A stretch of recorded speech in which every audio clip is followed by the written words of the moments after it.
Alright, gonna do an update on my dogs here. What I'd done is I had one of those aluminum extendable ladders that I had shoved up to the roof. And I'm telling you, it was pretty straight up and down. And I climbed up the ladder. I got up to the top rung. I went to reach to grab the wire I was going after, and it was gone. The ladder. That quick. From the time I crawled up the ladder to the time I was on the ground, 2, 3, 4 seconds tops. And when I fell, I basically just rode the ladder down and landed on both feet on the balls of your feet. My heels weren't touching the ground. And what I'd done is I broke this bone, and this bone in both feet.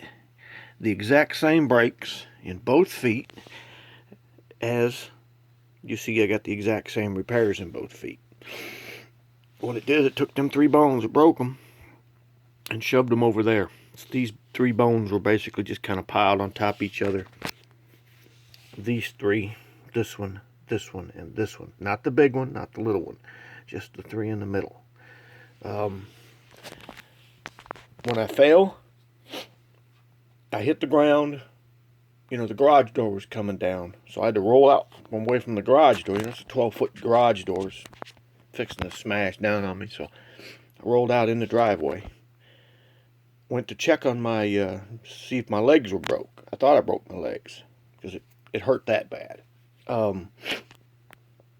But my legs were okay. I could tell my legs weren't broke, but my feet looked funny. I laid them down in the driveway, just kind of like they got them right now. And it's almost kind of like you got a sock twisted on your foot funny. That's the way my shoes looked. And I thought, that don't look good. So I rolled over, went to put my feet down to get up, and I said, nope, them feet are broke. Just that easy. Blinding pain. Unless you've had your feet broke. Let me tell you, and I'm not afraid to admit it, I cried. It hurt that bad. I got up, I went over and crawled on my knees to the 2 tires that are stacked alongside the garage. I don't know if you've seen other videos. Used those tires and the trash can to get up on my feet.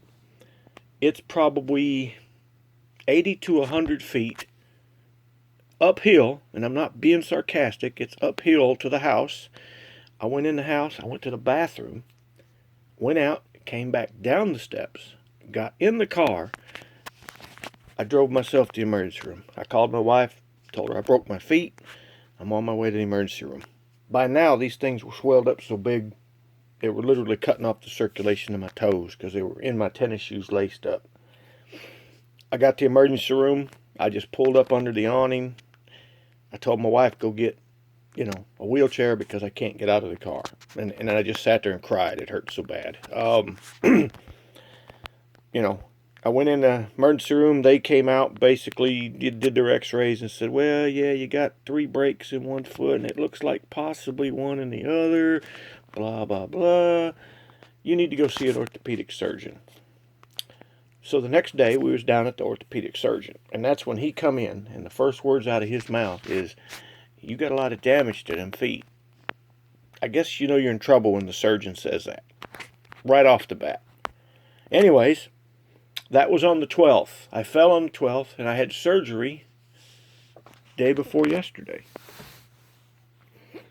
They went in there and they pulled them feet bones, their toe bones back, whatever you want to call them, metatarsals, metacarpals. I don't know. I'm not a gynecologist, so I don't know these things. And then basically ran them back into place with screws and plates. I can walk on my heels and get around, but they don't want me putting any pressure on my feet. So that's the deal. They're still swelled up pretty good, but they're a lot better. They hurt like all get out. I can't explain. Just the weight of a blanket touching your toes will bring tears to your eyes. They hurt that bad. They give you a bunch of painkillers, but I try to stay off the painkillers. I've been there, done that. Not really interested in them, but what I've been doing is saving not doing anything all day, and then I'll take one at night. It says take 2 every 4 hours for pain. No, I'm not taking 2 number 10s every 4 hours for pain. So I'll just take, one at night to try and help me sleep. And I didn't sleep at all last night. Didn't sleep in the hospital. Just laid up and stared at the bed because every time you breathe, they hurt. My crazy cat will come running across the bed, trample across my feet. Anyways, but we was pretty well prepared. I mean, within 2 days of me breaking these feet, I had a really nice, expensive wheelchair my sister found at a thrift store somebody turned in. It's brand new, aluminum, rolls really easy. My brother-in-law came over, built me a wheelchair ramp. I have a walker that now listen, we've been passing this walker around to everybody that turns 50. It's like the running joke around here. Everybody gets this walker and a big bunch of balloons on it. Lordy, lordy, you've hit 50 or whatever. Well, I just turned 50 and needed the wheelchair. Really. There's my supply of Pop-Tarts over there. I had to keep them in ice. I keep them in ice every probably about 20 minutes every hour, hour and a half. I stick them in there. But that's the deal, people.